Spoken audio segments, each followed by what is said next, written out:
All right, so let's go ahead and convene the Charter Review Committee meeting for January 16th. And I'll do a visual roll call. Bob Silverfoot. Here. Elise Berger. Here. Jennifer Kuiper. Here. Jack Hoffman. Here. Beth Cook. Here. Neil Shannon. Here. Charlie Harper. Here. Brian Steck here. Pat Allen. We're all here. Excellent. So tonight's agenda is approval of the minutes of the December 19th and January 2nd meeting. We've got, as we've now modified our procedure, to have a couple of opportunities for public comment. We'll hear a report from staff on materials that we have asked for, and then we'll go into, I think, actually pretty much hardcore wordsmithing tonight as I look at the materials that we've got. Does that work for everybody, or anyone want to make any changes? It works for me. All right. In that case, everyone should have received the December 19th and January 2nd minutes. And you might have noticed there were a couple of versions that went out. When I saw them, I asked Sylvia to go back and recapture the discussion that we had about sort of the principles for charter review. And the reason I really wanted to actually capture those in the minutes was sort of thinking ahead to our assembling something that looked like a report to the city council, and that seemed like a kind of a fairly important piece that we want to capture as a frame for the things that we then decided instead of just kind of an unframed list of stuff. So my suggestion, and that's why there's two versions. Has everyone had a chance to look at those minutes, and are there any changes, corrections, revisions, things? One little typo in the two January minutes, page 22, where I'm speaking. There's a B, and I think it should be B. I told you it was a little short. I made, After 22 pages. yeah, that's right. I made 3 clarifying corrections that I sent us. Yeah, I saw your email. Okay. Any other changes? Things you said you wish you hadn't? You just said that you didn't? They were long Can't notes, change they were very history. thorough notes, and they were educational to reread. All right, then we'll consider them in block together with the changes and corrections that have already been noted. Is there a motion to approve the minutes of December 19th and January 2nd? So moved. Is there a second? Second. All in favor, say aye. Aye. Opposed? Motion carries. Public comments? I see no public, so I think we're okay for right now. We'll wait and see what happens later. Staff report, Sylvia. So in front of you, you have your agenda.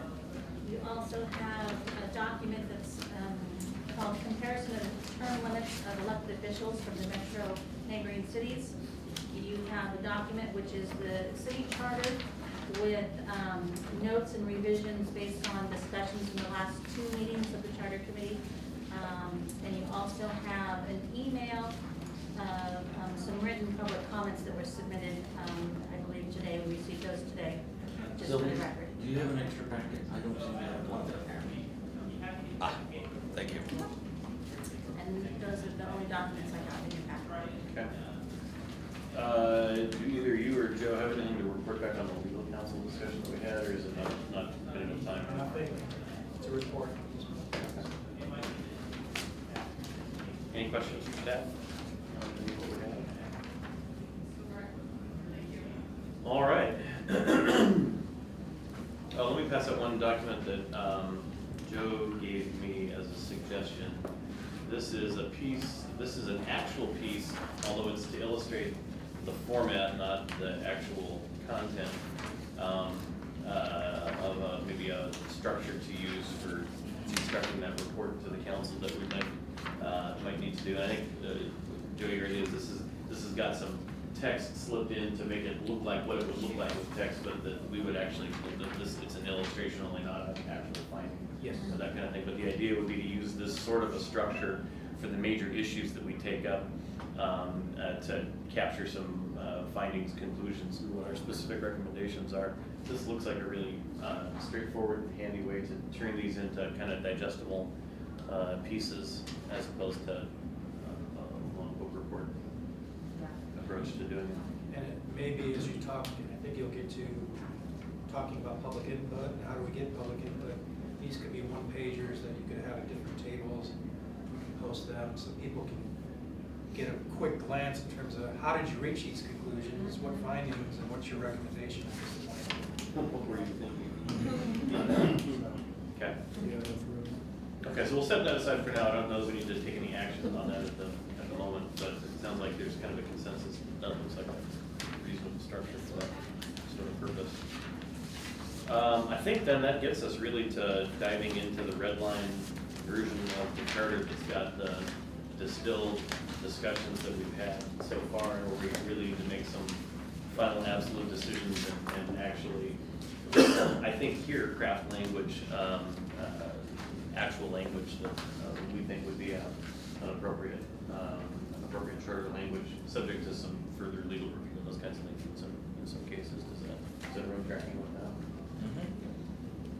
So let's take up the first, and again, we're focusing just on chapter 3 and chapter 7 due to their relationship to elections, and so let's dive into chapter 3, section 7, council, and this is the council, council and mayor, 6 councilor, the council consists of a mayor and 6 councilors nominated and elected from the city by position.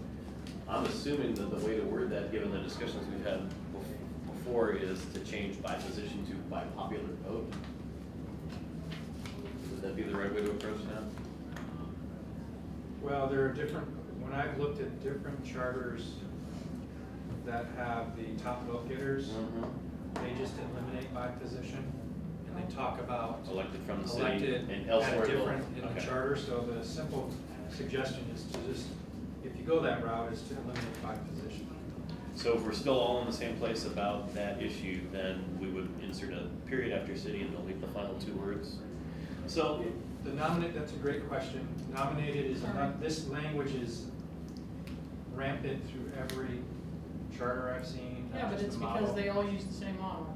I think it's because there is a process, when they say nominate, there's a process, you have to fill out a form, a state form, and get a petition signed, with all 25 signatures. Or file a That's, fee, yeah. that's the nomination process.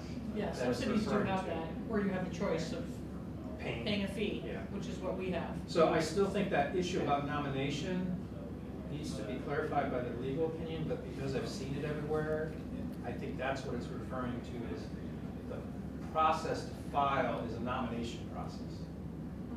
yeah, so I guess what I would say is this is language that is irritating more than material. That's right, 'cause it's like, And what does it mean? we've asked for some clarification, and I'd say let's just not mess with it until we get that clarification, and that will either send us down a direction or it won't, and we can figure out what to do at that point. Does that work for everybody? I do want to have us think through this issue one more time.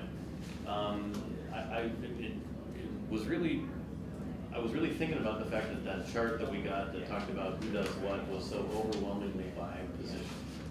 And there's a scenario I want to make sure we really thought about, because I think it's actually a really likely scenario, and make sure that this is really the way we want it to work. So imagine you've got an election where you've got Counselor A and Counselor B up for re-election. Counselor A is mired in a big controversy, and there's lots of strong feelings about whether Counselor A should be Counselor A or not. And Counselor A is running for re-election. Counselor B, not mired in controversy and going along doing what they're doing and running for re-election. Candidate C comes along, who's motivated really by their agitation about Counselor A. Okay, big campaign, lots of discussion, all those kinds of things, and because of strong emotions, the 2 big vote getters are Counselor A and Counselor C, or Candidate C, right? I mean, the person who loses is Counselor B, and so the people who are motivated by the election or by the candidacy of Candidate C end up still having Counselor A and losing Counselor B, right? As opposed to a by position situation where you got that same Counselor A, Candidate C gets to file the run against Counselor A, and people get a choice between Counselor A and Candidate C, and you get to actually resolve whatever the issue they're concerned with is. If we go to a rack 'em and stack 'em, you could end up. I'm not shading that terribly heavily to recognize that we could be in the middle of that exact kind of thing. Are we comfortable with that being the way that it would Well, work? so that's the downside of position, voting Mhm. by position. What would be the downside of voting at large? No, that was. I'm sorry, yes, Yeah. I'm sorry, That way excuse around me. at large. Right. Yes. So The what would downside be of the- voting by position, well, as I as I hear it and think about it, I think the downside is you're putting someone who wants to run for council in the position of having to pick whose seat they want. And you create some dynamics for some funky stuff where someone files for re-election, decides they like who's filed to run and withdraws their application, and you can get game playing that way. On the other hand, you get game playing in the rack 'em and stack 'em, because the appropriate strategy, if you feel strongly about one person, is even if you get to vote for two, only vote for one to depress the vote count. So the question becomes, what's the lesser of the two evils? Exactly. And I just want to make sure, like I say, my preference would probably be by position, but I don't feel strongly about it. I'm completely comfortable with where we are, but I just want to make sure we've really thought that we've really thought that through, and that we're okay with that outcome. I have another scenario I'd like to, the concern is that, say you had a slate of, okay, you had one special interest that has funding to spend on campaign materials, who decides I'm gonna put up a slate of 3 people, and then you've got 3 other individuals out there who are just, wanting to serve the community, they're running for council. It would be really hard in many we're small now, but you gotta think of when we're larger, and what an impact that could have on the elections within our city. It's like, you could have special interest money coming in and saying, okay, we're gonna fund a slate of candidates, and before long, Don't we get bankrolling though by position as well? I don't see how how are you thinking that the different I just systems think impact that that? when you have, again, if it's hot vote getters, and you're getting name familiarity out there, how much less expensive would it be for them to do that than if they're having to run individual campaigns? And I think it would be easy to mess with our local elections. Oh, so you think the cost of doing that manipulation would be more It would be less if you're at large. and more by position? It would be a higher Oh, okay, cost yeah, to yeah. play that game by position. And I think you saw that Lake Oswego is one of the communities that, in the region, that has the top vote getter. And I think their last election, there was a group of 3 or 4 that got together and tried to run together, basically. That's not good or bad, but that did happen. And they kind of took over the council and took the city in a very different direction than the previous council, so. Which could be a feature or a flaw, depending on your. That's right, exactly. And I think what you'll discover in any of these conversations is there's no perfect system, every system. That's probably one of the reasons we have so many different variations, is there is no perfect system. The scenario you talked about of 3 people deciding they want to run as a slate for a change doesn't trouble me at all compared to the scenario Beth talked about in terms of a moneyed interest wanting to do it. Brian, you were gonna. The thing to remember about at large, though, it's not a write-in candidate. You still get to vote for X number of councilors, probably. How many ever positions are up for re-election?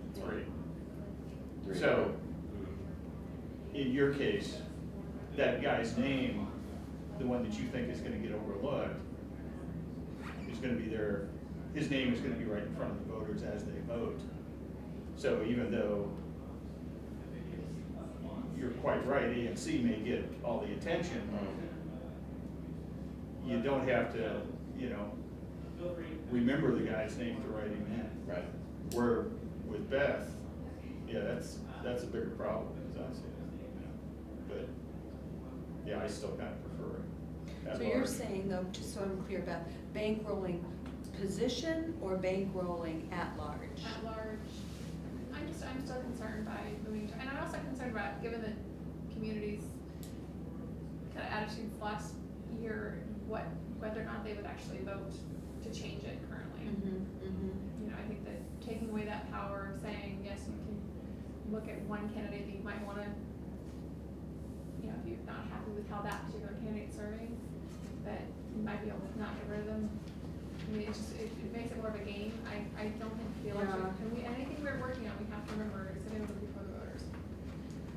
Yeah, and how many voters are either misinformed, malinformed, uninformed? Add all those up. And add all those up, and Yeah, Bob. Like everybody around this table, I've thought a lot about this.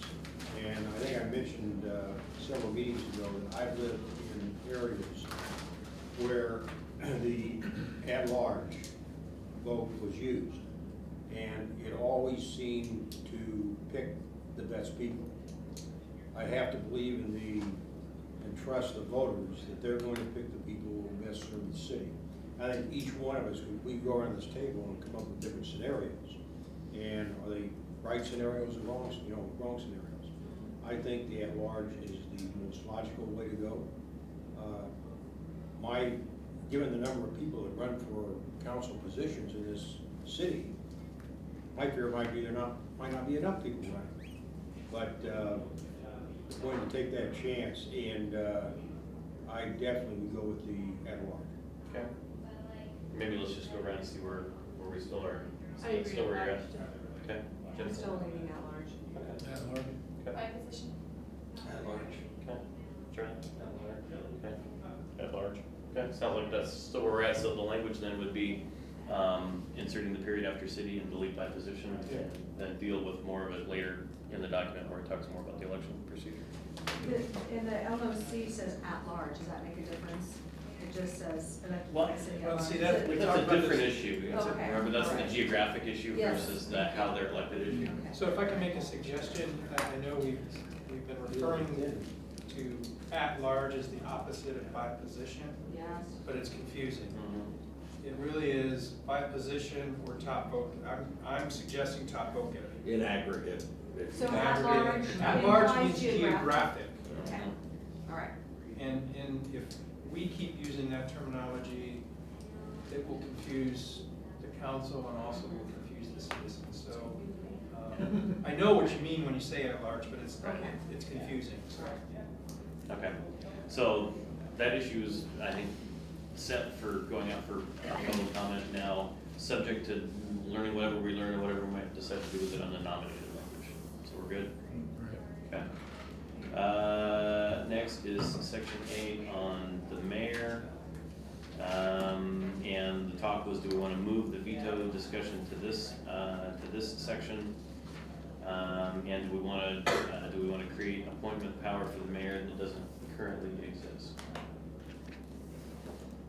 Kind of had some time to mull each of those issues around. And I can't remember, I'm not gonna pop in my notes right now to figure out where were we on the veto. We were kind of back and forth on the veto issue, and we could imagine scenarios where it mattered, maybe. But I don't recall it being strong feeling either way, or am I just remembering that wrong? Everyone's giving me a dazed look, which tells me I'm remembering that accurately. Well, we recognize that it's never been used. We recognize that maybe a lot of them didn't even know that it existed. But I'm still and the third thing that we recognize is that even if the mayor were to veto something, the next council action at the next meeting could override his veto without a problem, assuming that everybody continued to vote the same way. Yeah, and I'm remembering now, you were one of the people who did feel strongly about it, and that the scenario really had to do with if there was a vote when we were missing counselors or something, like that. Right. I, in general, like the idea of what we consider the chief executive, so to speak, of the mayor, although the mayor is just basically another council member, of having the opportunity to strongly object to something that's being passed by the council, even if the council passes it again 2 weeks later. At least he has registered his strong objections. So I don't have any objections to the veto power remaining in the charter. And this applies only to ordinances. It was only the ordinances. Right. An ordinance vote, the mayor votes last. So he can have his say before he votes too. Yeah, I'm still against it because I would like to see the veto thing removed because the mayor is not an executive. He's part of the legislature. He just happens to be the chair of the council. You know, if he were acting as an executive, I wouldn't have any heartburn with that. So he participates in all the discussions. In fact, he drives the agenda for the legislature. So he's the Speaker of the House, and That's the way I see it. thinking of Yeah. it. Yeah. And I don't see why, with all his powers, he needs veto. It's all it is a cumbrance to getting the job done. He can slow him down, but he can't stop And for that reason, I don't think it needs to be there and ought to be removed. I agree with just exactly what Brian said, but I like to hear, Neil, you're the one that you think that he should have veto power? Yeah, I'd like to know I don't. why do you, give us the other side of the coin here. Why do you- Well, as I said, that, you know, a legislation or an ordinance could be passed, and it would give the mayor an opportunity. But I have to admit, I don't strongly feel that way.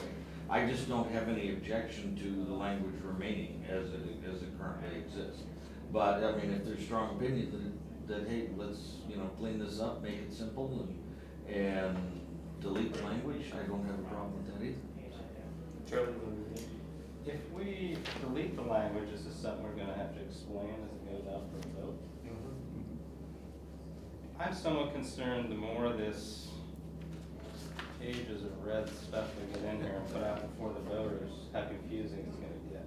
This is something that hasn't really been an issue, why turn it into one? So I would be in favor of leaving it alone just because it's not broke.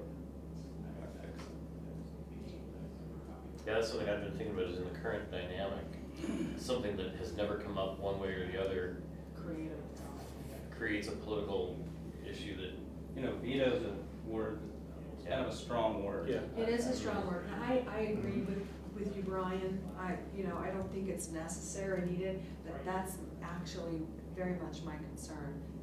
They see veto, they see it presented, even if you were to take the time to explain it, how many voters are really going to vote with their head rather than emotionally voting here on this?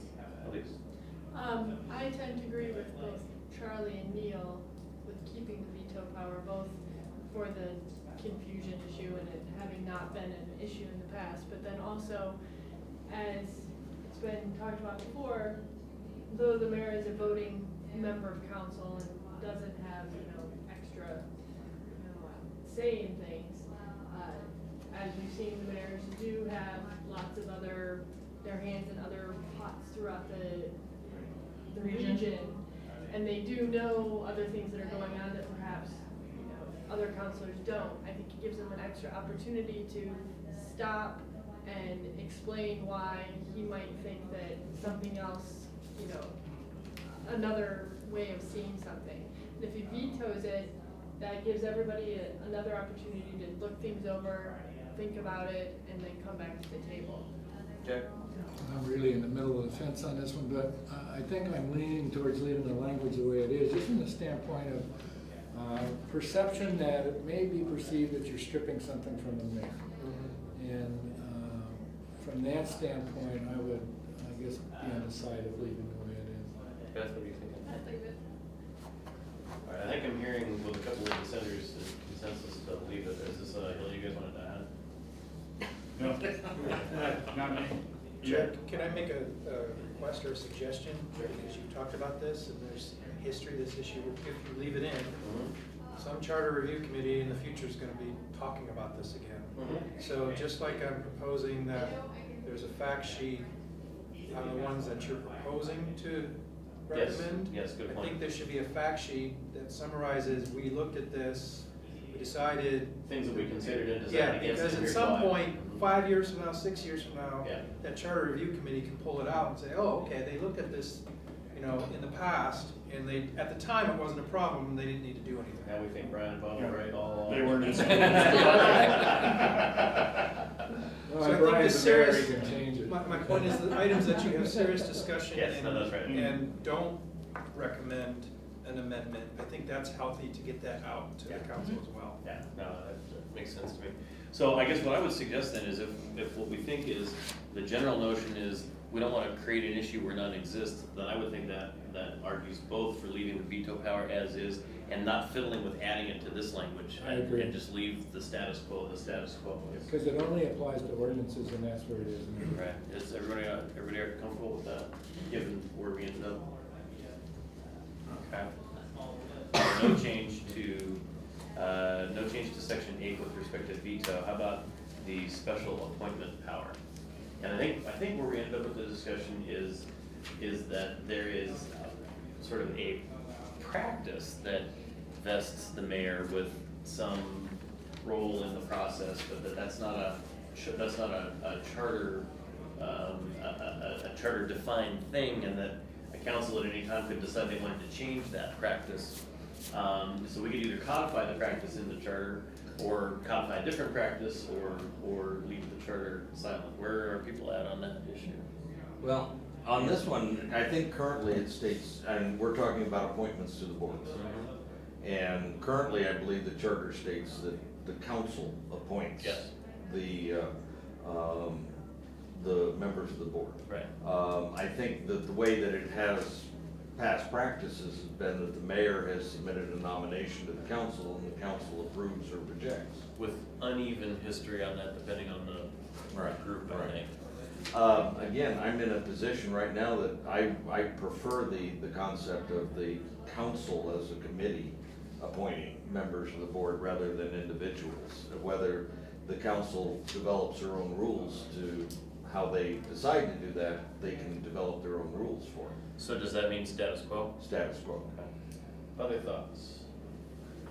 Let me give you an example of what has really been a practice here, and I think it's in the rules. If you wanted to put language in the charter, I'm just looking at West Lens, and the mayor shall appoint with the approval of the council, the boards, commissions, and committees provided by the rules of the council. So, I mean, if it's in the charter, They have to do it. they have to do it. If it's the rules can change willy-nilly, you can go back and forth. Willy-nilly or Willy-nilly, based, but- or based on the needs and council dynamics at the time. Because I think, Right. Council President Henderson, correct me if I'm wrong, I think there's some confusion about this issue in terms of the mayor's role versus the council's role. Well, the past practice has always been, for example, if Lisa is the chair of the Coastal Arts Commission, so if somebody applies, we might interview with staff, Kristen Schweitzer. We interviewed 4 or 5 people, we have 2 positions. We refer back to Sylvia. Correct me if I'm wrong. Sylvia contacts the mayor, and he either just reviews the application sheet, or sometimes he or she, and we're talking in the future, will call the applicant and maybe ask some questions, and then he puts it on the agenda. So currently has 2 levels of power, yes or no to this person, and whether or not I want to put it on the agenda now or later. But that's power the So- council has effectively ceded rather than something that the charter requires. Yeah, I don't have the council rules in front of me, so, I don't think the current Um, council the current charter talks at all about committee appointments. It's unclear. The charter doesn't, but how about the council rule? yeah, I don't have council rules in front of me, but, I think it's what Neil said, which is the mayor appoints with council consent, but we don't consent to the agenda. But you have the ability to overturn the agenda and adopt a different, an alternate. We can if that's, Right. I guess I where wouldn't want to live that life, you know what I mean? Yeah.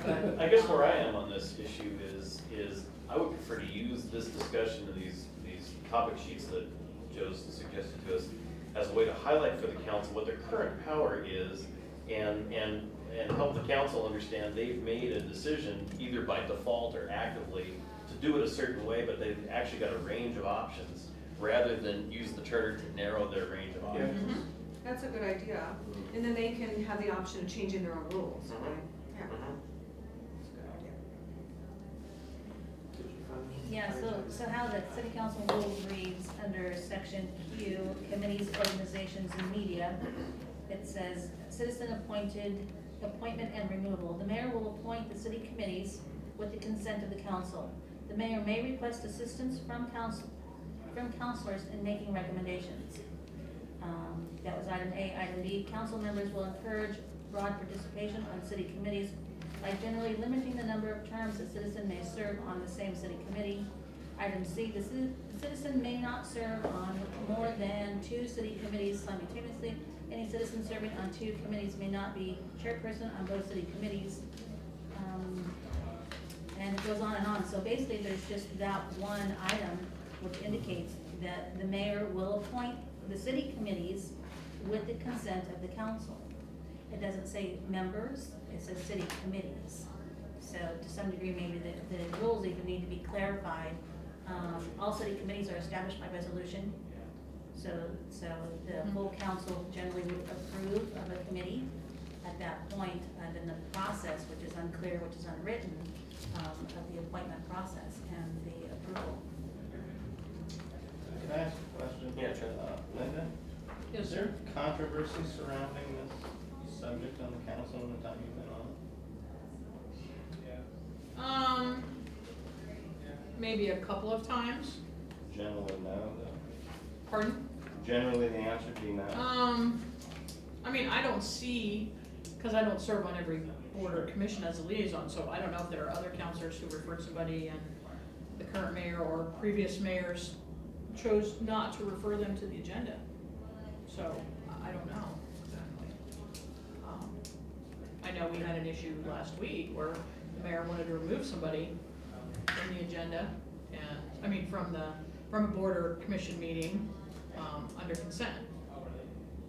That's where he placed it. And the council exerted its authority to take, I think, you took it off the consent agenda and discussed it, right? Or deferred it? He took it off the consent Oh, did he? agenda Okay. and moved it to new business. And then they, Was there a vote? I don't remember. no, I wish there would have been. No, 2 counselors publicly reprimanded him, and then there was no vote. So there Wow. was no vote, but there was a Motion to table motion I think to a we'll date do not the charter, certain. it's gonna change that. Yeah, so this is where we get into, there's the structure and then there's the people working within the structure. Right. You know, I would have to say, I don't think it's our job to take the public. I think it's really important in the charter to clarify the role of counselors so that the public knows what they're voting on. And in the charter, it doesn't necessarily give anybody any more authority than anybody else, other than, It's silent. yeah, it's silent. no, So, it's not silent at all. The council, acting as the council collectively, has all of the power with respect to Correct. appointments, and they have procedurally elected to designate the mayor as their Yes. point person. And again, I'm still comfortable with using our report as a way to highlight that for them and make sure the council, the current council understands they have ceded that power, but that's at their full discretion to Without continue to do or recommending, unseat. necessarily recommending Any additional change. language in the charter to clarify. Okay. Well, and hopefully section 10, where we're coming up to shortly, where we discuss rules, might also be able to help clarify that, because right now the rules are pretty stale. Right. Well, and from a staff position, whenever these things come up and we huddle, it tends to be the city recorder, city attorney, and city manager, we always go to the charter first. I mean, that really is where we start, because it is the Constitution. the and law, it's- yeah. It's the law, and as clear, the more clarity there is there, the better. Rules can change, because councils change. And some folks don't always think the rules mean anything, because they were not, it's just the nature of the work. And, well, the citizens didn't vote for the rules, but the citizens voted for the charter. So that's something to kind of think about as we grow. This is an issue in other communities I've seen. I think it's really important in the charter to not have interpretation. And I'm not sure how the best way to do that, but that's what we have in council rules, is one person's interpretation is different than the other, and we never meet halfway. But in the charter, I'd rather, somebody not have to interpret it differently by just changing 1 or 2 words if Yeah. it's not blatantly obvious. So again, it could be a recommendation, or as you're suggesting, hey, do you realize what you guys are doing? It's not in the charter. You phrase it better than me, but. I know where I am, I need to know where other people think they're at. Don't know about it. What's the question? Yeah, The the fact that, question I think is, do we believe we need more specific language in the charter for any number of potential purposes, either to codify the rule procedure because we want to vest the mayor with a structural role in the process, or more structure that we want to make sure, I suppose up to and including, they're not allowed to do what they've done, the council's not allowed to do what they've done in rule. Joe, can you read, what was it, the West Lynn language? The West Lynn one, and it's just an example, I mean, It wasn't too bad. And that's under, they put it very clearly underneath the mayor's powers. With a small piece.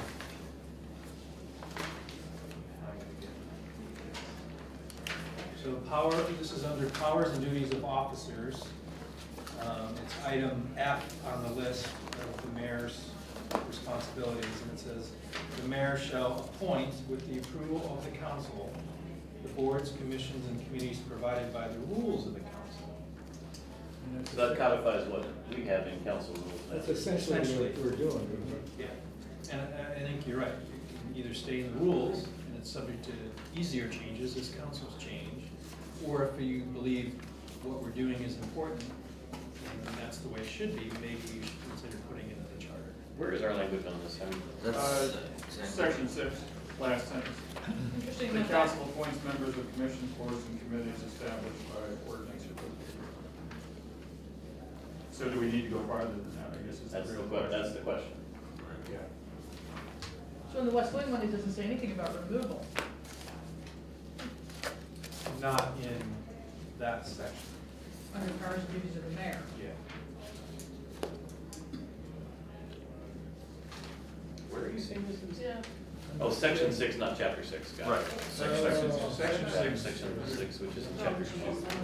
Last page.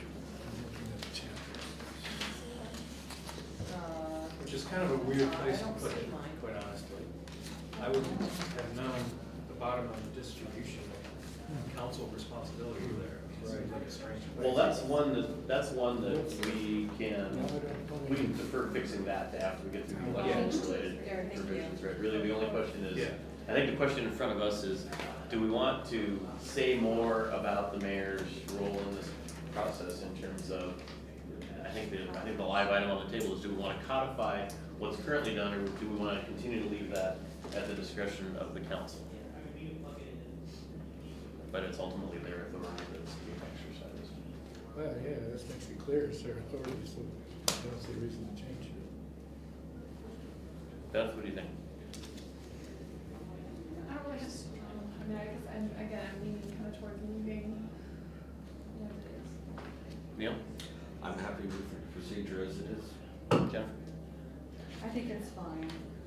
I do. I think it's to leave it. Okay. Charlie? Right? Elise? I'm okay with Oh, okay. But I do think I agree with you, Pat, that we should say something. We do an issue pager on this one, Okay. so that people understand, this is one that, here's why we passed it over, we talked about it, yeah. So, I'm sorry, so I missed on that, so no changes to section 8, Mayor? No changes to section 8, just where that all is. If I may, I just checked with IT, and we need to speak up just a little bit more. Okay. So, just a little louder. Okay. Good I mom. I can hear you do just that. fine. I can hear you just fine. Okay. Yeah. All right, that gets us to, section 9, council president, we've not talked about any changes there, I haven't heard anybody talk about anything, I've not read any word that anyone's agitated about that. We're still all there? Yep. Okay. Section 10 on rules, and this is where we talked about wanting to have the charter call out periodic adoption of rules by the council, and I would think that if that's where we want to be, I would think the language would be something like, the council will adopt rules in January following each general election, or something like that, so that when you establish who the council is, that council adopts the rules and then lasts for. And that's a 2 years. 2-year cycle. Yeah. So you don't start spending all your time looking with rules, but every time someone's new potentially on the council, they've got a chance to look at those rules, as well as staff looking at it when it goes to the councilors. I Like that. definitely think a 2-year cycle makes sense. I think that's an excellent idea. It forces the council to take a look for them to read. Do they do that anyway, Councilor Henderson? No. Yeah. So I think that's that's what we're the talking about. So I think we take the existing language and we simply add to it, at the beginning of the sentence would start, in January after each general election, comma, lowercase t, the council must by resolution adopt rules to govern its meetings. You all good with that? Works for me. Okay. So Uh, does the council rules don't just apply to meetings. They also apply to conduct, Yeah. representation outside Oh, of so the meetings. two governance meetings, you're right. Right. Oh. The rules are very broad. So should it just adopt rules rather than have the two governance meetings? It's operations, would that be? How about- happening? What was the beginning of your sentence, Pat? In January, after each general election, the council must by resolution adopt rules to govern its meetings and conduct of other council business. Or, Activities. each January after a general election, the council must by resolution adopt its council rules. Because it's not just meetings. Yeah, so adopt rules to govern its meetings and conduct of council business. Yeah, that's good. Because council business is whatever else the Yeah, council, whatever else they're doing. whatever else the council does. What if you just ended it with adopt council First guy in the rules? model won't say anything, right? And not put And not government. define what council rules cover. So anything, That's what I was going anything for. within the charter is fair game for council rules. Yeah. That works too, and it's simpler. I like Okay. simpler. Shall adopt rules. Defining what those rules are. Council. Do you want shall adopt council rules? I think Council rules. Yeah. Council rules? So the way I've got it now is in January, after each general election, the council must by resolution adopt council rules. Yeah, that works. Okay. Simple. The attorney looks at it.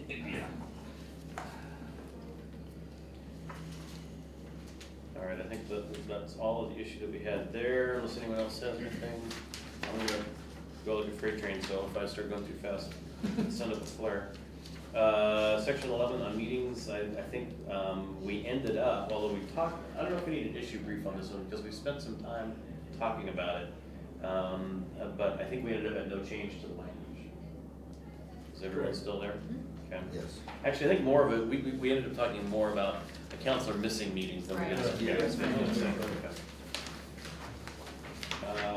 Section 12, forum. Clarification and possible cleanup. I don't remember what the clarification. I'm looking in my notes. I don't know what the second half of that sentence says. A smaller number may meet and compel attendance of absent members. Yeah, I think that was the clarification. And prescribed by council rules. I don't know what that means. Send the That means if we cops all out. show up and we don't have a quorum somehow, there will be a vibe that will go out to the people who haven't come and No, they'll be this happens in compelled. state legislatures periodically, where they send in the Right. state police to go around. Happened in Texas. Also, They did it. before they stop them from leaving the building, yeah. Right. Evidently, whoever's there has got the ability to compel you to be there for a quorum, so, I mean, he's got Mark Daniel in his tax address book, so. Mark can be a persuasive guy.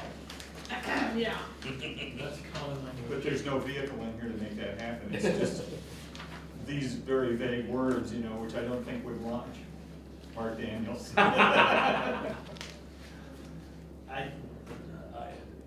You know, where Pretty my, squishy. where my head is, I'm beginning to kind of, as we've talked through some of these issues, I think our natural inclination is to minimize the number of issues that we put in front of the voters, in favor of a vital few that we think really meaningfully change the charter, and this would be one that is it's weird language, but I'd rather not. Is this covered in council rules that they're referring I don't think so.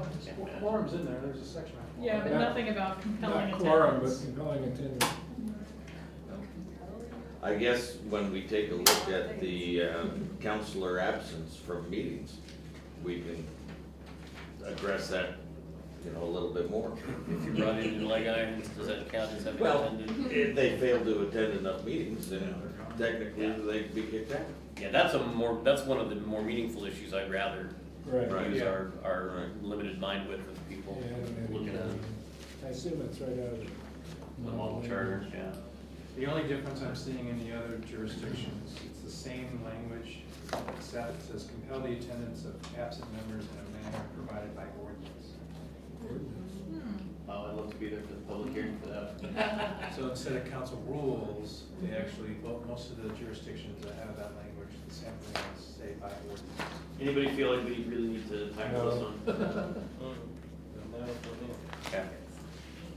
And it doesn't sound like it rises to the level of an issue paper either. I don't think so. Okay. All right, no changes that have been talked about in terms of vote required. That gets us to 14, record of council meetings kept in a manner prescribed by the council rules. We've talked about adding the language, and in accordance with state law, state law and public meeting law, it doesn't quite work. With public meeting and other applicable state law. Right. So in accordance with public meeting and other applicable state law.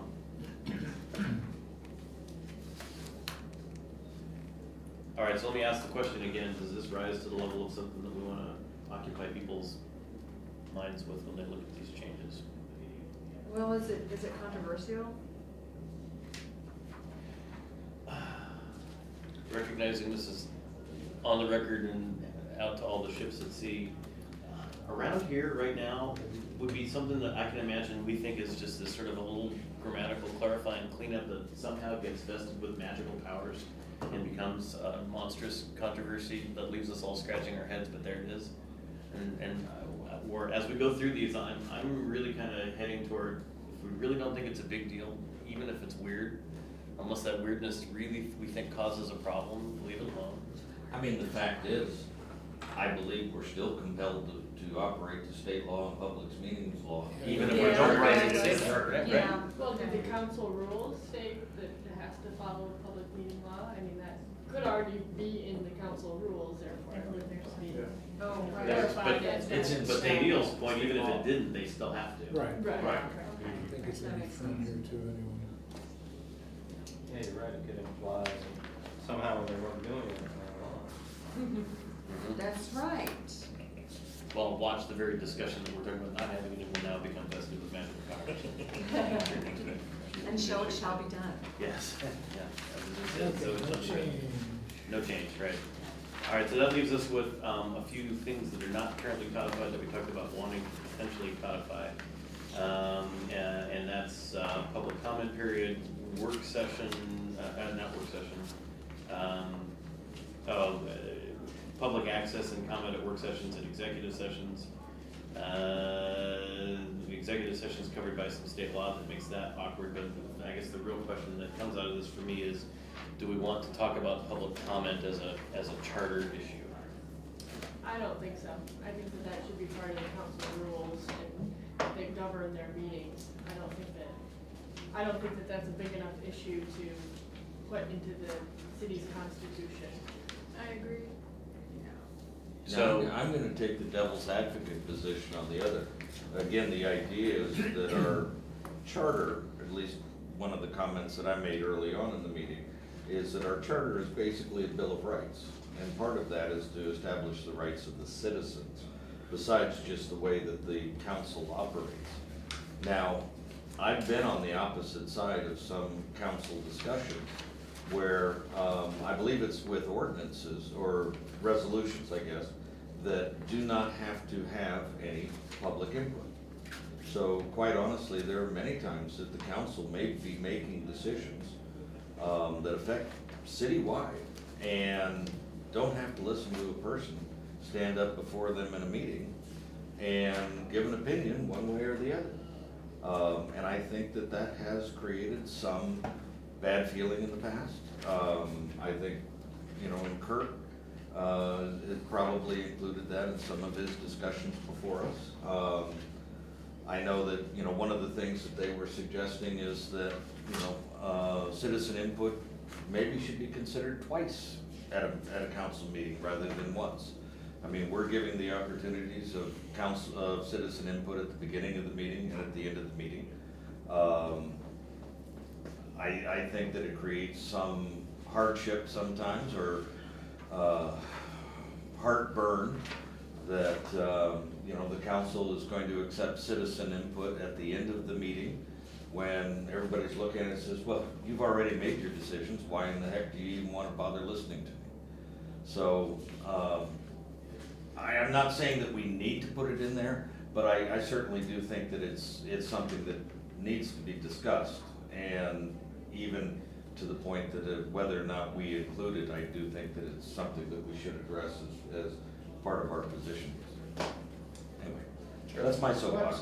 What are the rules now? Is public comment at the council's pleasure, or? I think the mayor basically. The mayor determines the agenda and sometimes doesn't happen. So it's not something that is required? It's only required under quasi-judicial It's only action. under ordinances. Ordinance. Yeah, so we're Anything that gonna, involves a public hearing. yeah, we're distinguishing between public hearings and public comments on things that aren't Right. having hearings. Right. The general opportunity to petition the government for redress, right?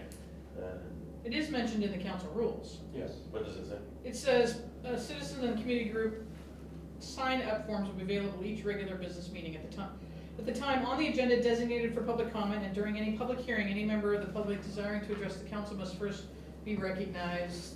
The council may set time limits for comments. The council may request that groups with like comments choose a spokesperson to represent joint remarks. During public hearings, all public comments should be directed to the question under discussion and addressed to the mayor representing the council as a whole. In general, council members will not respond to comments made during public comment agenda time, except to ask clarifying questions. Any public requests for council action will be referred to staff for review before placing on a future agenda. So really, that's if there's public comment, here's how you do it, Right. not there shall. I mean, it's public been comment. rare when we have not had public comment, and when we first started out this year, we had public comment at the beginning of the meeting, but since then, he's left it at the end of the meeting, right? Sylvia? Correct, yes. Yeah. And at times we'll have 2 public comment opportunities, and other times we'll have 1. A lot of times that's determined by the amount of business on the agenda. Brian, Yeah. what do you think? I agree with what Neil said, though, about what is the point of council, of I'm citizen pretty much comments at the end of the with meeting? I don't get that, sorry.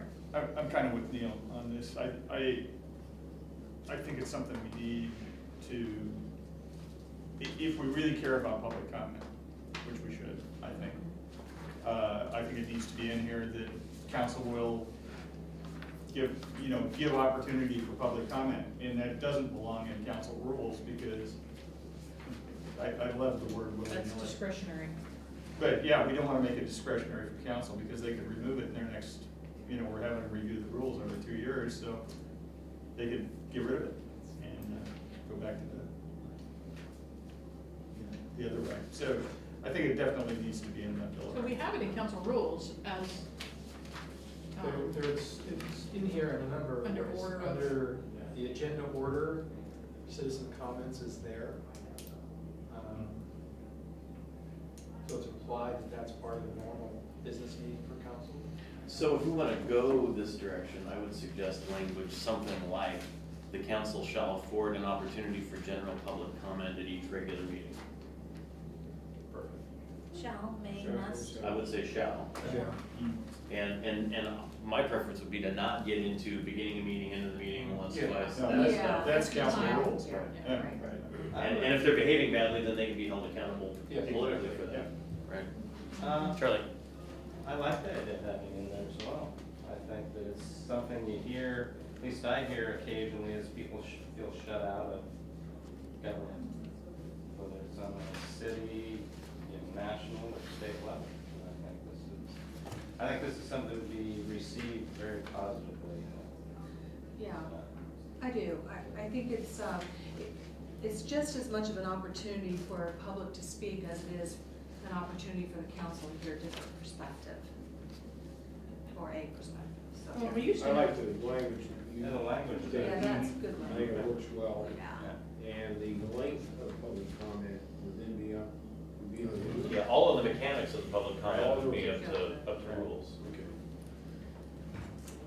Yeah, I can be happy with that. And I don't think that they need public comment in work sections. I think work sections are something else. Those are more briefings than they are. So, I mean, certainly public allowed to be at a work session, but public comment is not necessary.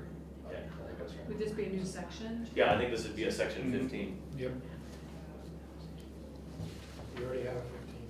Oh, I'm sorry. Is that gonna, are we gonna suddenly renumber everything? So, 14A. you may, just a suggestion, you could put it as part of section 11 meetings as another sentence. Yeah. Yeah, that's a good place Yeah, for that's a it, good idea. because it mentions council's rule already. Yeah. One thing I want to mention, Neil, the one thing that we don't currently do anymore is we don't, or at least this mayor has chosen, to allow, he doesn't restrict comment to things that are not on the agenda. People come up to the dais and they can talk about whatever they want to. And in the past, you were unable, except in a public hearing, to comment on items that were on the agenda. We don't do that anymore. And I had some real issues with that. In fact, quite honestly, I felt you were violating council rules, but, By what? well, By not allowing? by not allowing us to address something that's on the agenda. Well, again, that was an interpreted mayoral power, Right, because, trying to be politically I mean, correct. there was even one time where something was put on the agenda, nobody could make public comment on it, and then it was removed from the agenda. Oh, that's interesting. I always assumed that the notion was, if for something on the agenda which has a public hearing, you don't get two bites at the apple on that topic. But That's true. I've not thought of that notion of put it on the agenda so that nobody can talk about it. All right, so my language was simply general public comment, which is reasonably nebulous and leaves it up to rules. Are we, with Neil's comments notwithstanding, are we still comfortable with that general public comment language? Last time the charter revisions were in council session, if Neil remembers, there was no public comment. On the charter. Yeah, so Chair Allen, is there an amendment to section 11 of the meetings to add an additional? Yeah, it would add an additional sentence that says the council shall afford an opportunity for general public comment at each regular meeting. I like the word regular because sometimes we have quick meetings just to pass legislation or accept something that really doesn't involve. Well, but the definition of regular meeting is all those count as regular meetings. I think that's what we talked about last time. And we went round and round with regular meeting. And The I think definition that- of regular. The definition of I regular. think if it's an adequately noticed meeting where you're able they to have to be conduct noticed, business, then it's a regular meeting. Correct. And so that language does mean that you know, anytime y'all get together to act, you take public comment, but I think that's in the spirit of, Sure. that's a good thing. Much as sometimes it'll be a pain. It's okay. All right, we're all good? Yep. All right, I think that gets us to the end of 3, unless anyone else has. I do. Yes, Brian? Compensation for council and mayor. Okay, I think it fits under 3. okay. There is a section for compensation later in the charter, but when I read it, I thought it implied, it comes after appointed officers and where it's talking about these guys. Where And is it? it's back in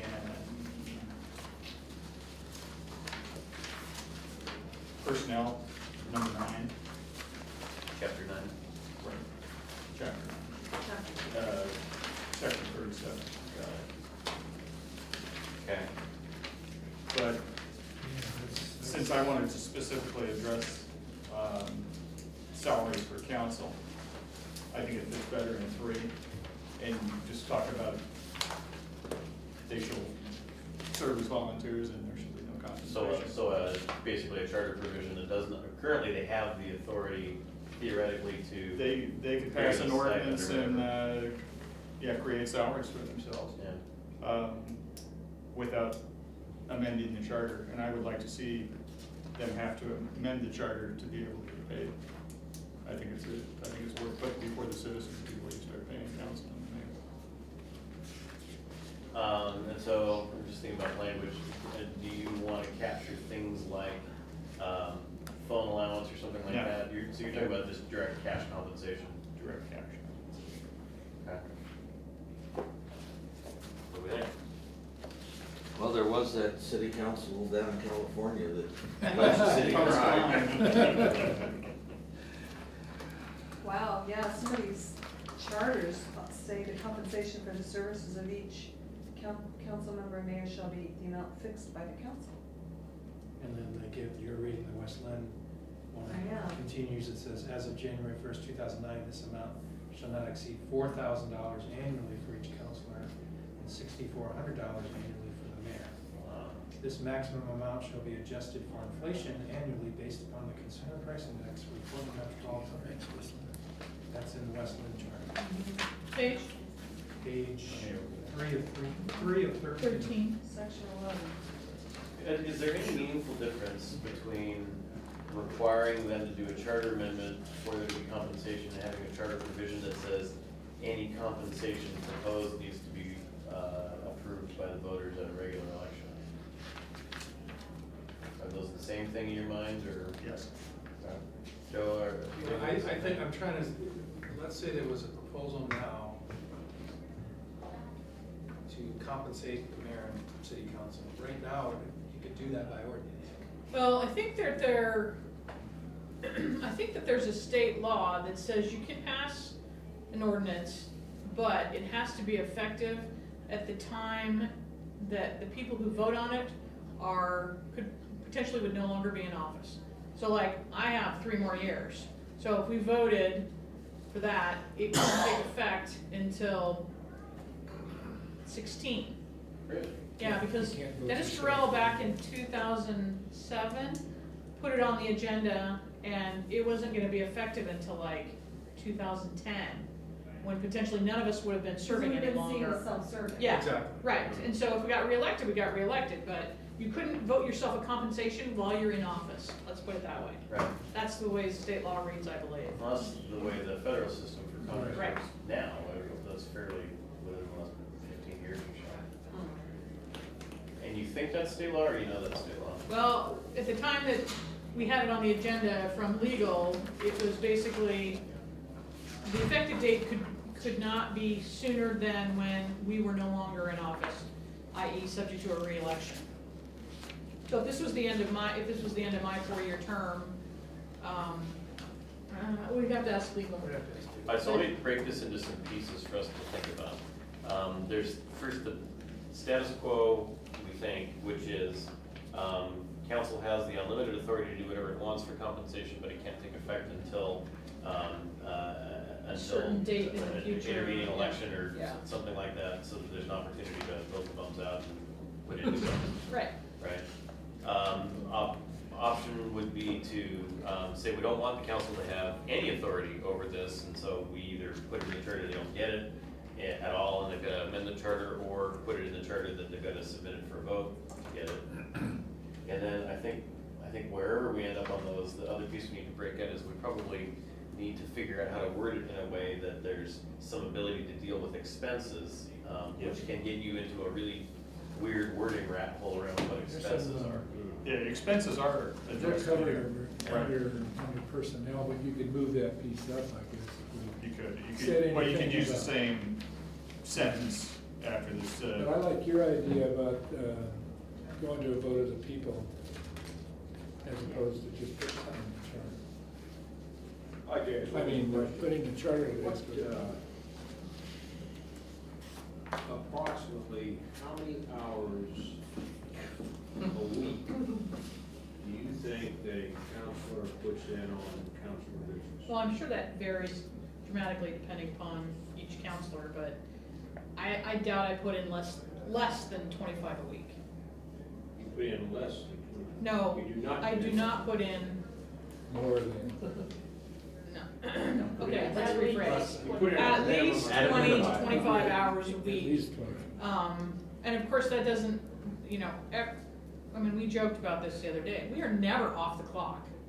I mean, we get emails on Saturdays, on Sundays, at 10 o'clock, at midnight, from Somebody Van wants to talk to Master. you at Safeway. And yeah, I mean, I can't go to the store. The joke at my house is who wants to go to the store with mom? Not me. Because we're never off the clock. So that's a really hard question. It depends on what's going on. If you want to talk about last May,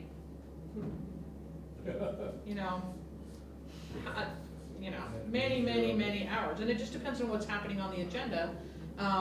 For almost a year, Robin, Councilor Folsom, Councilor Butterfield, and I went down every Thursday to Anchor and Moisten and spent 2 to 3 hours going over everything for the community center. Yeah, so And so- I'm gonna cut this off just because I think it's important for us to distinguish between if there's compensation, what's appropriate and whether it's appropriate or not, and the separate issue in my mind of who should control whether there is compensation or not. And right now, the charter provides for council control with an opportunity for political accountability. People get voted out, And the notion on the table is, should we change that to direct electoral accountability or direct electoral control, some kind of a vote to make it happen? Where are people on that issue? Brian, I know where you're at. That's the issue that I, Yeah. I think if more people in the community were aware that the city council could vote compensation for themselves after a certain date, they'd probably be upset about that, knowing that, you know, they could vote themselves money. I personally don't have any issue if the council had some compensation based on what they do for our community and the amount of time that they spend. I've been in lots of different cities where the city council members receive compensation, they receive benefits, you know, that sort of thing, so, and they do a fabulous job, so I have no concern about that. However, I think that if, you know, the general citizen found out that the city council could just, you know, vote themselves money, you know, they'd have a concern about it. I would think that if we put it in the city charter of, you know, the citizens have to vote, you know, maybe not that they need to vote on that particular compensation package, but that they can vote, you know, for something new compensation-wise. I would like them to be the gatekeeper. Yeah. Not necessarily the one that determines the amount, but Right. the one that says, okay, we'll open the floodgates. Right. So you'd like to do what they did for Willamette River Water, which is if we wanted to have Willamette River Water, we needed to go to a vote of the people. That was gonna be my suggestion. And you know, we just had a vote with Brookman Road annexation that failed, it was $10,000. Sure. So, I can tell you that I don't think a month has gone by in 9 years that people didn't ask me, how much do you get paid to be on the council? And then when I say nothing, they're shocked. I mean, even that, okay, what is West Lynn on an annual basis? $350 a month? How much is that? That's $6,500 a year? 4,000. Yeah. 4,000 annually for council. Okay, so that's 4,500. $450 a month? Yeah. And my question on that is, does that, Inflated. does that cover all their expenses, or do they get expenses on On top of that? No, they get expenses on.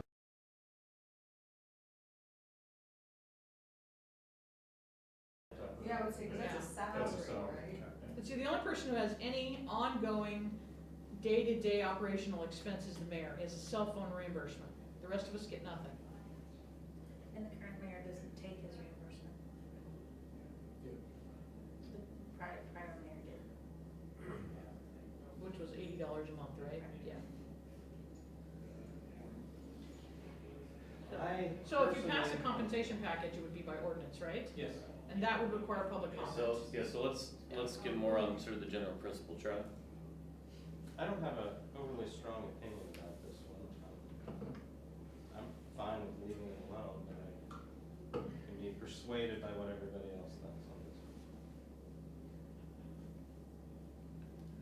one. Neil? Well, Linda, as much as I value your service, and I do, I do think that it is, a change of that magnitude would require a vote by the people. Beth? I think I don't mind the idea of providing salary, because I do think it takes a lot of time and effort, and I know that, I mean, there are nights I'm here just serving on boards and commissions, and I'm paying for childcare in order to do it, so there are expenses that come along with serving your community. But I'm concerned, again, given the current status of the city, I'm not sure the voters would support the change. Well, I don't think we're asking right now for them to vote on, you know. I know if it comes up in, I mean, again, I'm trying to figure out where the most important pieces are. And in this campaign, in order to move forward the charter revisions that we have to have happen, I wanna make sure that we're not bogging ourselves down on issues that, You said this has been a live issue. You know, Linda mentioned the discussion that happened back in 2007. And it was wildly contentious, and I think this would be a popular provision. And But these is it pre- necessary for May? Oh. Well, that's a Yeah, good point, that's a Yeah, good point. I would support it if it was in November, yeah, if we had a longer cycle So in it's- order to talk about it, yeah. That's a good point. Brian, how are you on that notion? That This is I not, have no so, problem. so different. I had been scribbling down some language, let me see what people think of this.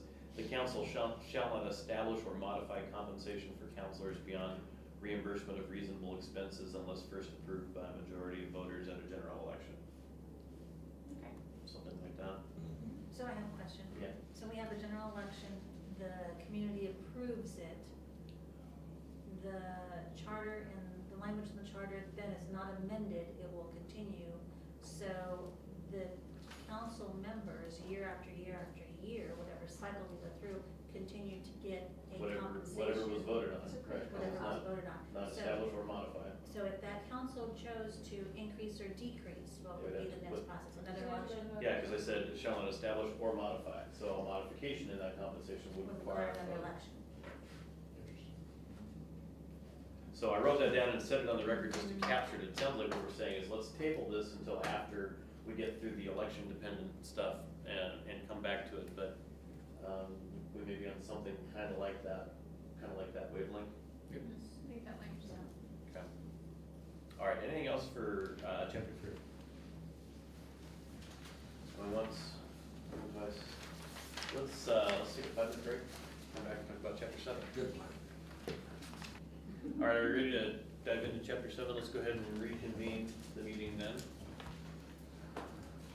And talk about chapter 7. And it's 20 after 8 now. We tended to try to wrap up by about 9. I expect to try to continue to do that tonight. Yes. So that our freshness dating doesn't expire. Slip off. So let's start with section 24.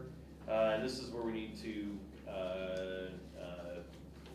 pin down language for the by position or by majority vote, or however we want to phrase that discussion, right?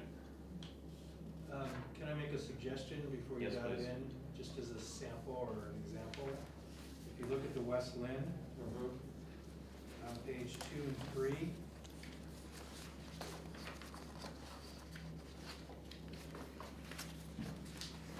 seems like there's a history here. Yeah, if you look at paragraph C, D was deleted, Oh, which pertain to official position numbers. And C talks about kind of starting the process of the general election of 2006, the ballot shall include a single list of candidates for the 4 councilor seats. And it goes on from there. So I think this sounds very easy relatively easy to do, but I think the language transitioning might take some Yeah, legwork. Sylvia, shouldn't we be able, with that transition period, to simply revert to our prior language? Shouldn't we be able to find our own prior language? There was no prior language. There had to be something. We should, I have records, I believe in your first meeting packet, I provided history that went back to 84. Yes. 84 charter revisions. Prior to that,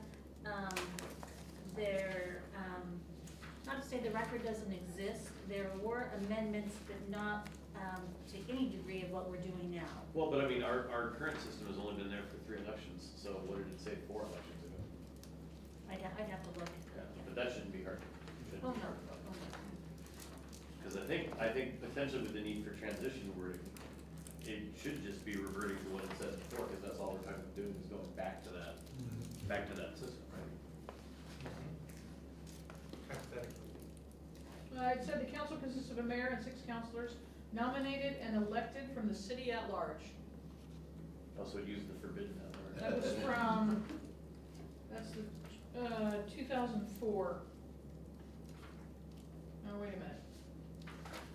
Oh, that's from the sponsor. Hold on.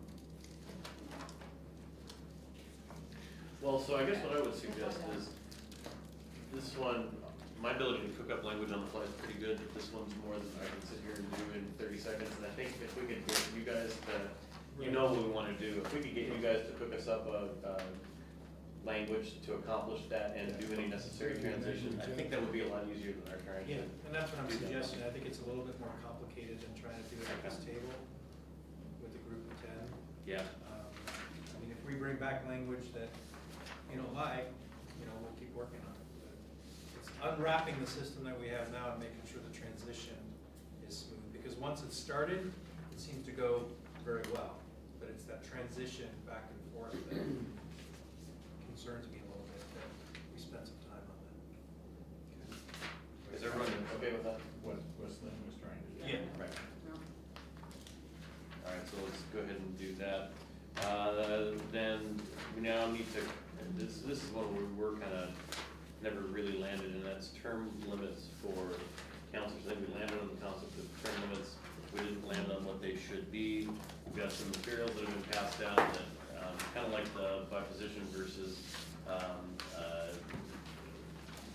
highest vote getters. We'd be in the minority. That doesn't appear to concern us over much. So what do we want the term limits to be? One of my council. Councilor term limits. Was that, last week? Yeah, yeah. I'll weigh in now then. I'm basically always against term limits. I think the term limit is that the voters vote you out or vote you in. That's the term limit. Okay. Well, keep it around the table, I'll jump in. I quite honestly like the idea of, on the councilors, them being restricted to 2 consecutive elections. Now, that may be more than 8 years, because if they fill partial term of office before they get elected, so, I mean, it is possible that they could be there for more than 8 years. So I like the idea of 2 elections, consecutive elections. Doesn't mean that, after they get, turned out, that 2 years later they run for office again. They can't. But I do think from some of the testimony that we heard, both from the group and from the public, that there's a concern that you burn these volunteers out. And, some of them, it could be what they're living for, but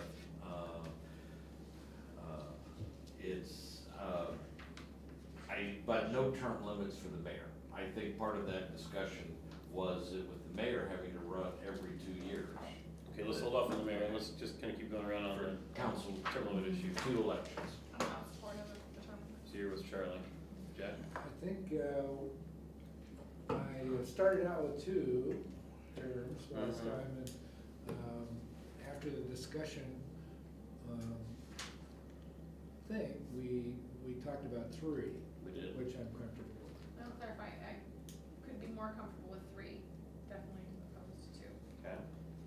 So, no, 2 or 3? 2. Or 3. 2 or 3. No, but If we have to. If we have to limit have them something, 3. Please make it at least 3. you're at 3. Where are you at? 2 or 3, but I like the idea of taking a timeout. So the consecutive language. Okay. I agree with that. 2 or 3 would be Okay. fine. Bob? I like the 3. Okay. Brad? I like the 2. But I would go for, Chris Anna Collard's a good example. She was elected for a short term, so I would say at least 8 years. To define the vice, Yes. 2 elections. So in the same vein, She would be out in like 6 years, right? If you limited to 8, If you limited, to 2. like Neil was saying, to 2 elections. Yeah. yes. She was elected for a short term and then, or 2 regular terms. Yeah, so the language that I had started scribbling was no counselor shall serve more than 2 complete consecutive terms, right? My own thought is if we push that to 3, you can actually drop the complete portion, because then you're talking about serving Partial. 8 and something, which is still a good long time. Yeah, and you don't push it out to darn near 12, or darn near, actually, it would, actually 16, Wow. but or 15 potentially, if it was Mm. 3 full terms plus most of a partial term. Mm-hmm. That would seem to defeat the whole purpose if that's the direction we want to go. Beth? I mean, I know that the historical knowledge, that long-serving counselors, I know we had some concerns about burning people out, but that is what elections are for. If someone's suffering burnout, then we do have an opportunity as voters to let them go. I think it is really important to have that historical knowledge, and I think it seems from what, we said at the meeting, that people seem to be serving 10 12 years, you know, it's not overly long. People are kind of self-selecting to serve 2 or 3 terms. But I would hate to lose someone who is very valuable, who has the historical knowledge, because then you have to figure out where is that knowledge gonna come from? And I know that where I work, there are plenty of people in the process who will provide that kind of long-standing, you know, history. I just think that having it be the elected officials is beneficial. Which is your argument for not having term limits, Not having term but limits. you're still at, you could live with 3 if you had to. I would please encourage us to do at least 3 if we're gonna be very opposed to 2. Alright, so then, back to what I was scribbling, no counselor shall serve more than 3 consecutive terms. And partials would count toward the 3 in that construct. And then where would the additional language for, that required timeout with the consecutive?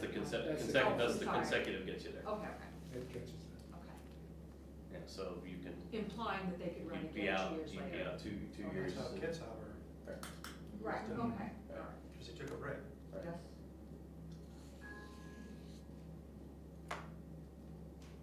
So are we comfortable with that language? I am. Okay. Let's see what else is on this list. I think it's all, I think all these bullets are about the term limit language. Right.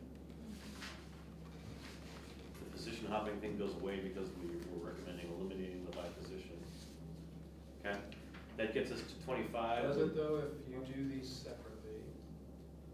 You have people can vote on the term limit amendment and vote on changing the council position. What if the council position fails and you still have position, but they say yes to term limits? Yeah, okay, I so. brought this up on 2 So weeks how about we ago. make Could the, have- yeah, so how about we make the language, no counselor shall serve on the council more than 3 consecutive terms. That captures it, people. For the position, yeah. Sure. Well, that's, Well, serve on the council. Right. Yeah. on the council, however you. Right, however you got on the there. council. So that doesn't include the mayor, or does it? This is just the councilors, the mayor's a separate discussion. So We haven't got there yet. councilors.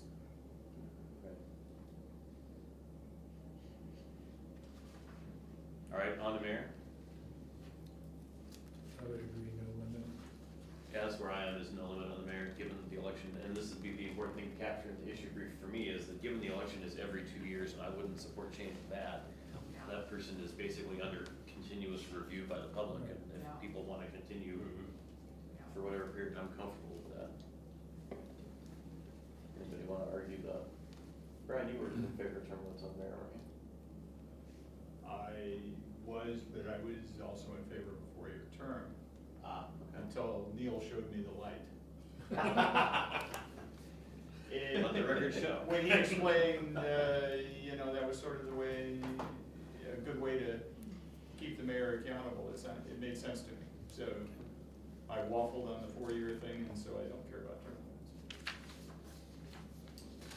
limits. Okay, so then all we have is a technical cleanup, that this is one where it's not meaningful, but I think we have to, because it's just flat wrong, which is every other general Right. election is not accurate for a 2-year term. So we really do need to propose the deletion of the word other.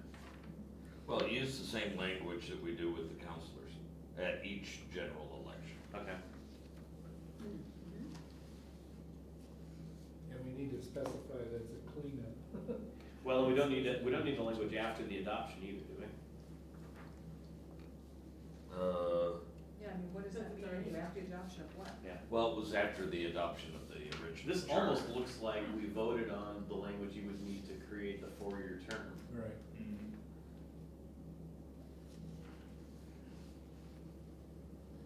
So I think this section should simply read, at each general election, a mayor will be elected for a 2-year term. Correct. Yeah. Well, if we're. And we don't need the last sentence either, do we? what is that? That's a transitional I have sentence. no idea. Is that a transitional? That looks like a transitional sentence to me. That's what it is. Yeah, I think you're right, yeah. Well, if we're cleaning up that language, do we then also need to do the same cleanup for the council? Because that's the exact same language Yeah. in the page previous. That's right. Oh, Is it? yeah, good. Yeah. Yeah, remove after the adoption. I mean, I think it has to do with the fact that if you change the charter, it doesn't change the term of the people who are in office currently. Correct. Well, that is appropriate transitional language, because that does apply to a place where we did make a change, right? So, in the interest, back to the, as simple as we can possibly be, although it's transitional language we don't need anymore, I wouldn't mess with it. Not The every only day. thing that we do need to change though is at each general election. Well, no, that's accurate. At each general election, 3 councilors Right. will be elected. But the mayor. But we need to Oh, change. no, well, the mayor, no, the Right. mayor one we do, I would Right. just leave the council one alone. Well, we're Even gonna though Absolutely agree to that. Get the at-large directors and Oh, that's a good point. We're gonna be, you're right, we're gonna be proposing a change to the section anyway, so take advantage of that to clean up. the Oh, trend. Okay. yeah, go. So we delete after the adoption and we delete the entire second sentence. Which, and again, for our issue brief, makes no meaningful change to the charter, it simply eliminates outdated transitional language. If that makes sense. Okay. I'm sorry, so those are changes to section 25, any consideration to section 24? No, that's what I just said, 24, we make the same changes, we delete the words after the adoption, we delete the second sentence. The difference is, in 24, we're not actually changing anything about how things work, we're just deleting superfluous language. In 25, the language doesn't track how we actually do it, it doesn't match the term, and so we're making a change to correct it. But leaving the term at 2 years, and not imposing a term limit. Am I hearing that's not? Okay. So on this comparison that staff provided, everybody who has a term limit for a counselor has a term limit for the mayor. And ironically, most of the people who have term limits vote at large, not by position. Interesting. If you compare the two. what are the terms for the The mayor? mayor's 4-year term. Yeah.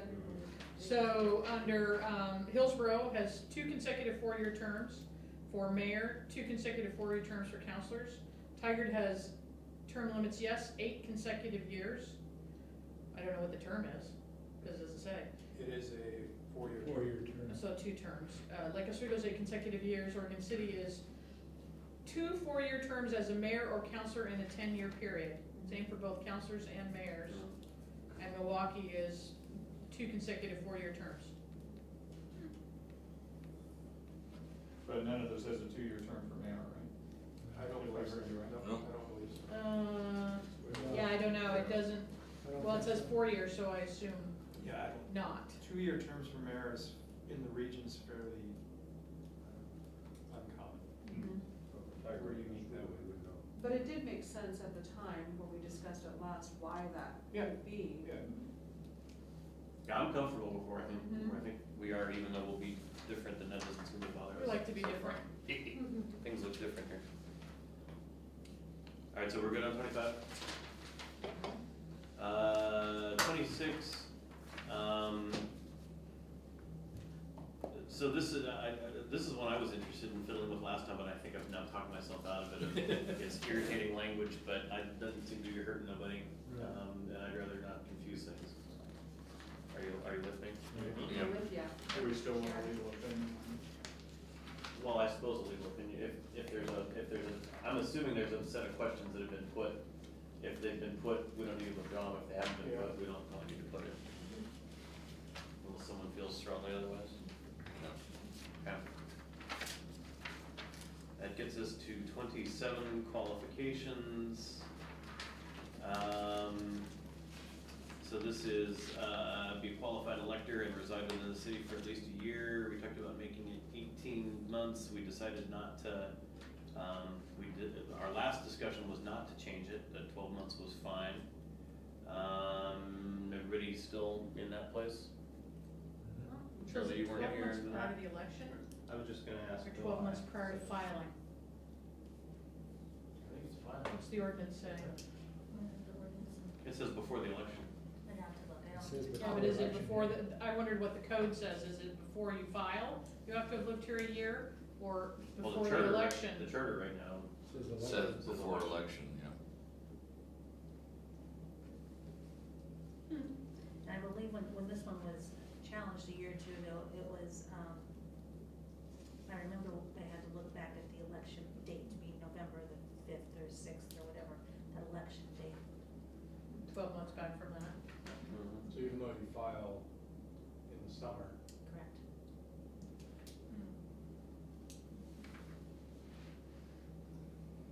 So you can file, having lived here for Shorter. 8 months or whatever whatever it would be. I have to admit, it kind of, it slightly disturbs me that, you know, they could be a resident, not necessarily an elector of the city of Sherwood. I guess I put this all in the category of it's a political call, and if a majority of citizens faced with a choice between two people think the person who's lived here for 12 months and a day and Not a hadn't big deal. registered to vote yet is the person they want. then you Yeah, know. that person must be really bad. That hasn't changed if that's the case. I'm sorry? You'll know that everybody will know. Yeah. The opponent will let. Yeah, that's a self-enforcer, if ever Yeah. there was one, right? And it's public. The problem is that they won't know about the blue lights. Big problem. They won't know about what? They won't know about the blue street Oh, the blue light poles, that's right. That's that history that Beth keeps talking about. Yeah, some of which we can let go now. Some of us can't let go. They're blue lights? All right, so, and then there was discussion of, city limits versus city. Again, this is one I'm putting in the category of, Yeah. it's a distinction without a difference. So that all sounds like A does not change, is everyone in that place? I'm in that place. And we're not doing cleanup language then, are we doing the changing limits to city limits, is that even a big deal? That's what That's the one, that's what Oh, I was, I'm sorry. yeah. It does. No, and if you go back to chapter 1, boundaries, there's a definition that says the city includes all territory within its boundaries as they now exist or are legally modified. Yeah. Oh, So it's okay. defined Yeah. earlier in the charter. Sylvia, this maybe is something to note for our future work. Might be we might want to think about a package of charter amendments that are truly cleanup amendments as something to put before people where we can honestly say, No here's a bunch of substantial. stuff that is no substantive change but makes the language clearer, as its own sort of standalone thing. At least let the parking lot that so we can talk about it later. Other cities have done that.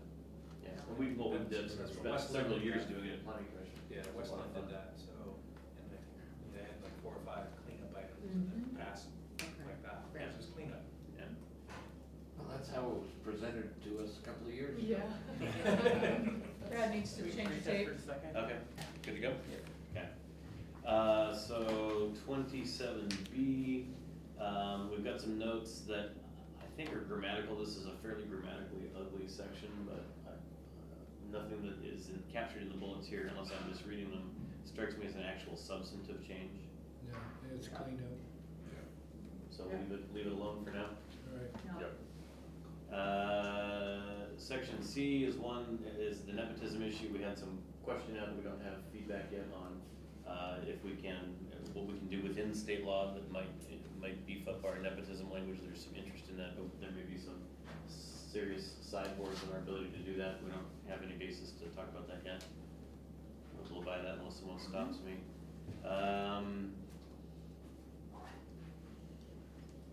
E.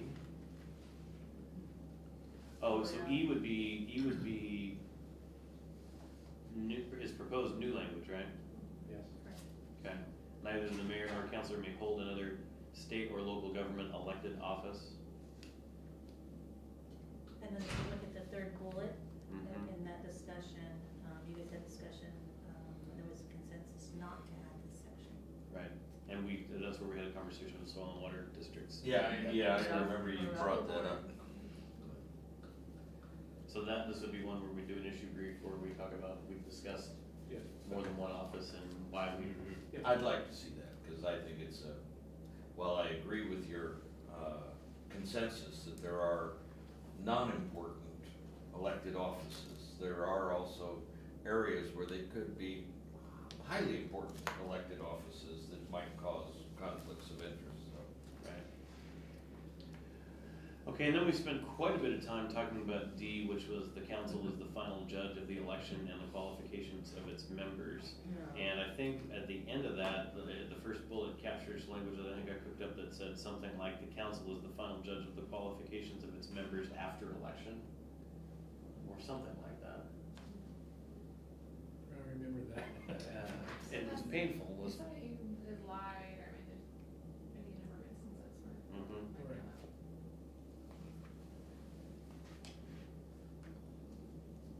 Again, is this a cleanup thing? or- It's, I would Do we call really it need cleanup, to because we're not define changing it? the intent. It had us high-centered.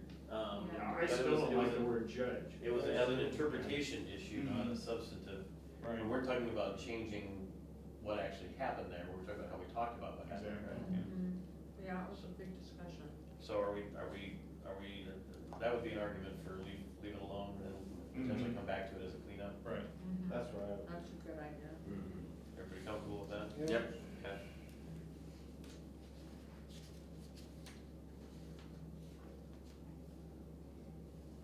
Okay, so two of those bullets are final judge bullets and one is the E bullet, so we've talked, that's all of 27 then, unless anyone's got anything. So 28 is the nomination language.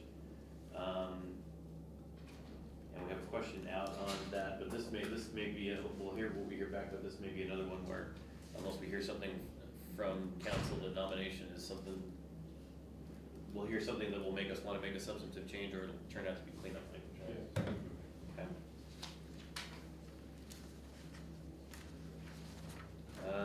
29, term of an officer elected at a general election begins at the first council meeting of the year immediately after the election and continues until the successor qualifies and assumes the office. We got a note that we may need to consider amending if term limits are added, but I don't Think so. I don't know what that would be. Sylvia, do you recall? I don't even remember that conversation, candidly.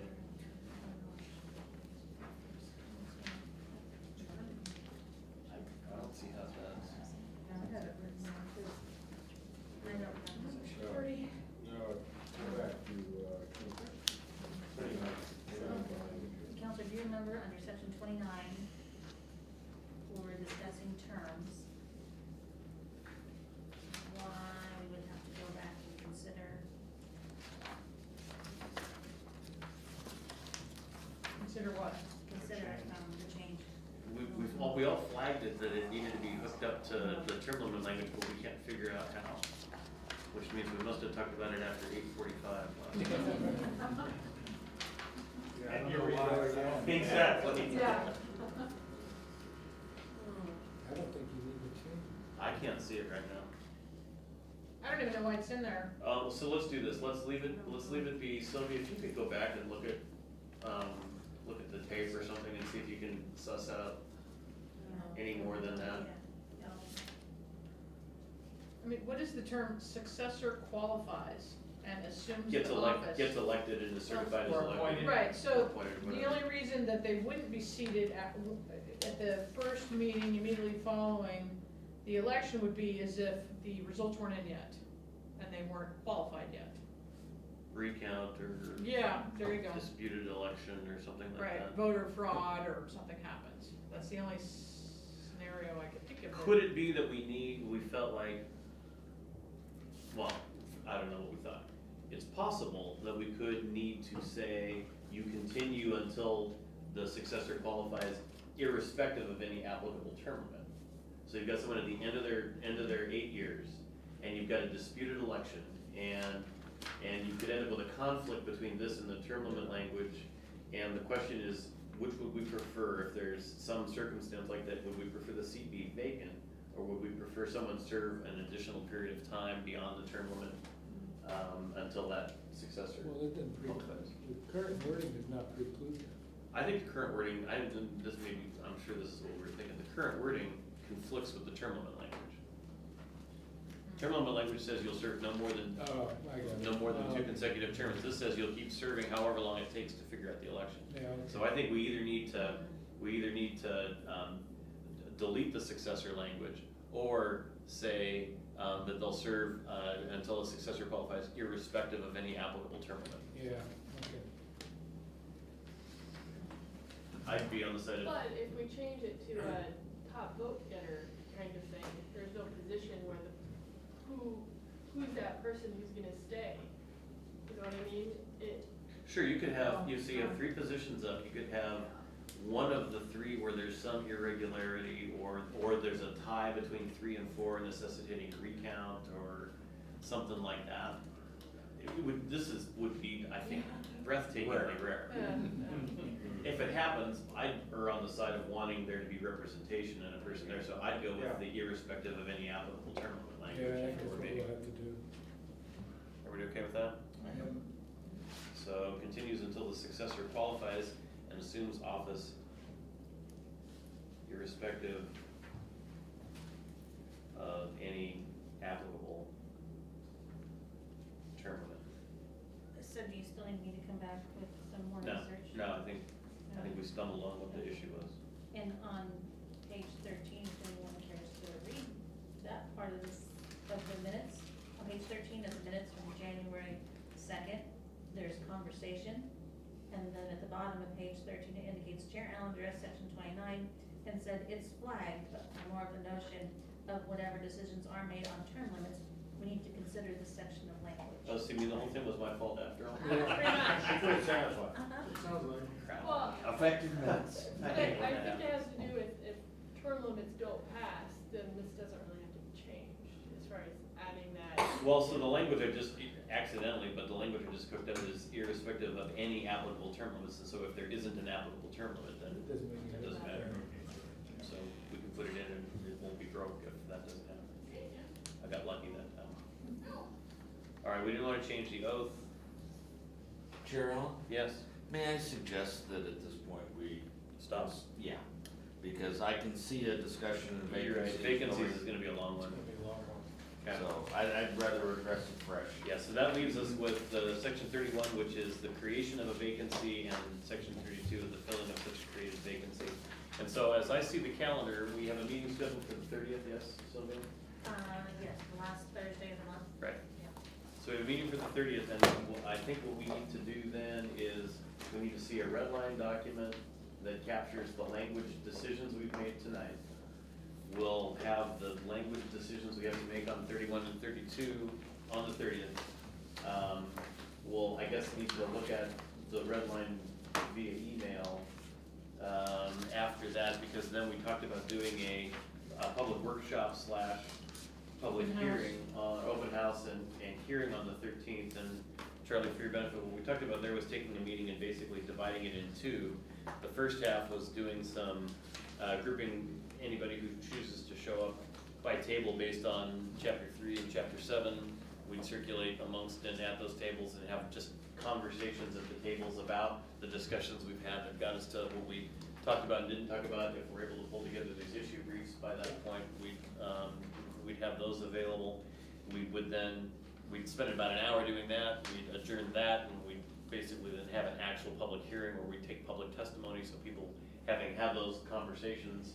I didn't say, I think the notion was in that hour, we'd spend about a half hour and give people an opportunity then to rotate. So we talked about the other chapter, then we then spend an hour on a public hearing, hear testimony, and then that would give us the meeting on the 27th, where we'd be able to take everything we've heard and turn it into what would be our final recommendations on chapter 3 and chapter 7 to the council. Sounds good. So, Joe, on the issue briefs, are you guys able to do that as a staff function, or are you looking to us to complete those? It's actually kind of a combo. I think we could make some conclusions. Bring us a draft. Bring you a draft, but I would not, I'd be cautious about not speaking for you. Right.